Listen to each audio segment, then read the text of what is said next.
You also, Jason, addressed the defensive line and the upgrade there.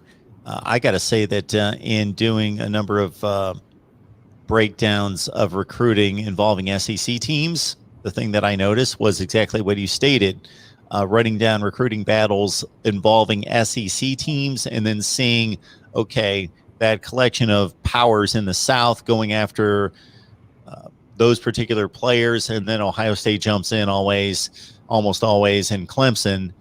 Seeing Oklahoma for the first time that I can remember, not just one guy, but in looking at the top 10 to 20 players recruited by SEC schools, seeing Oklahoma in there multiple times on the short list under consideration. So for them to dive into Georgia and Florida and be on the short list is pretty impressive. Yeah, and I think it was a little bit of a change. I know there was a few years ago that I think there was a general thought that you can't win a national championship in the Big 12 based on the type of offenses that are being played and maybe the lack of defense that's played within the Big 12. But I think where Oklahoma specifically over the years where they've lost those playoff games, I think they understood and able to be in a position to compete with some of those teams at a national level, at a playoff level, at a national championship game level. They understand that they have to be, better on the interior defensive line, and even at the linebacker position where they've struggled in the past to even get their foot in the door. And not even talk about actually getting some of those kids. So the fact that when you look at all of these 40-some players that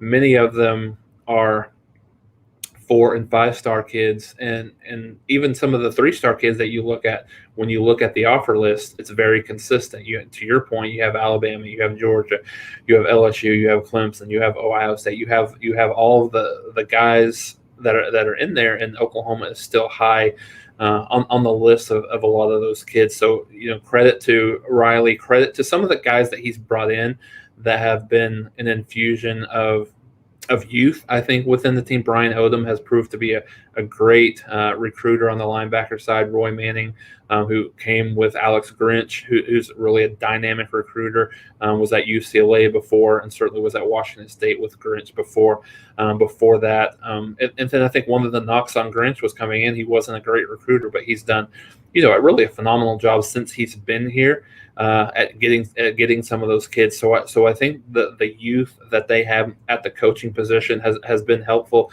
and the excitement that they've been able to bring to the program on the defensive side. And I think some of those kids, you see success, and Oklahoma, but okay, yeah, they're great offensively, but what did they do on the field against Alabama defensively? What did they do against LSU?